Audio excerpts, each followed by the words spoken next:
Hello and welcome to 35mm Teacher. My name is Michael Sanchez. I am here to help give you some knowledge, and it also helps me learn because then I'm able to research things that I'm interested in and make these videos. Today I want to talk a little bit about fusion. By this I mean the opposite of fission, okay? This is where you have two nuclei that come together, all right? And then you're able to potentially get power from it. As I've said in my short video before, currently where fusion is at, we're a long way away from being able to get energy from it. The amount of energy we have to put in to create it is way more than what the output is. So we'll see what happens. But in the news with this, we have an MIT professor who was shot. Okay? He was the professor and director of MIT's Plasma Science and Fusion Center. He was only 47. So that kind of sucks for sure. But something else that happened is Trump and his media company have decided to merge with another company who works on fusion. This company is TAE. TAE has been around since about 1998. They also have investments from Google and Chevron. The hope that Trump's company has is that by merging and being able to fund them, that they will be able to be on the forefront of fusion energy. If this happens, their goal is to be able to provide power for AI infrastructure because of the mass amount of energy that is used from it. Currently, TAE's goal is to have fusion energy by 2030. Will this happen? Realistically, probably not, but people do continue throwing money into this because if you can create fusion power that actually produces more than you input, you're going to probably make a lot of money from it realistically. All right, now to give a quick little rundown of fusion energy. This happens when you take two light atomic nuclei. Now, by light atomic nuclei, it is meant that they are light in weight. This does not mean light particles necessarily. It's literally the weight. The mass is very, very tiny. When you combine these two nuclei together and they smash together, they'll form one nucleus. Okay, you go from two nuclei to one nucleus. Again, fusion. Doesn't that make a little sense? Once this happens, it creates a heavier nucleus. Okay, the sun does this too. The sun's core has hydrogen atoms fusing into helium. The reason why this creates energy is because of the amount of mass that happens turns into large amounts of energy once it is smashed together. Now, a quick little thing about the difference between fusion and fission. Fusion, you're combining the two nuclei together, right? Boom.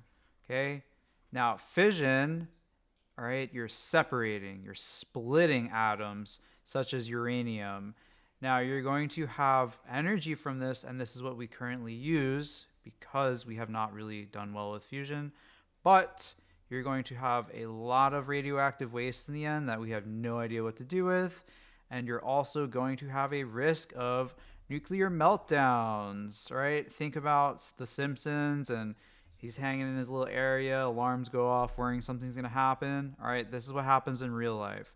Now, it's not saying that nuclear energy like fission is bad. Again, if done properly and you have the proper protocols, it can be a safe and sustainable way for energy. But if fusion can work, it definitely could be a lot safer because with this, you have no risk of meltdown. Okay? It's a lot safer. You don't have the long term waste. So, this would be an awesome way to do things. All right, so what's the challenge with fusion energy? Well, let's see. You have to smash atoms together, right? But they're going to end up repelling each other because they're going to be positive charges. Due to this, you're going to need insane amounts of heat. I mean, like 100 million plus degrees Celsius, okay? It's going to be hotter than the sun's core potentially. And you have to try to force them together. Imagine doing that on Earth. It's going to be a little difficult, right? So what we do is we create plasma. You can think of it this way. You have a solid, liquid, gas, and then plasma. It's like superheated gases, all right? Or a super hot ionized gas. And then what you do is you try to confine it or keep it together in an area. So that way, again, fusing with magnets or lasers.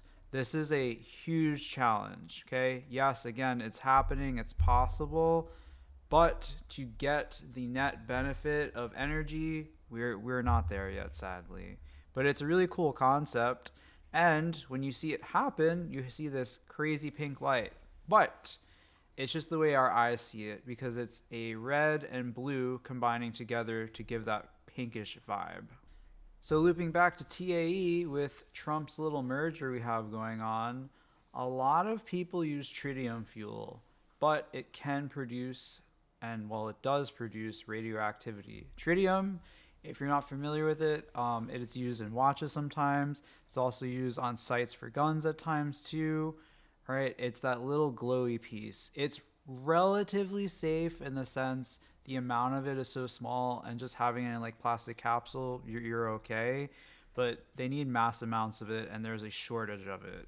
The difference with TAE is they use hydrogen boron, okay, which needs billion-degree temperatures. This is seemingly impossible from the outside to happen, but again, something in the process. But with that, you'd get direct electricity and it'd be very clean, and you'd have a huge abundance of fuel. This is why they're going for it.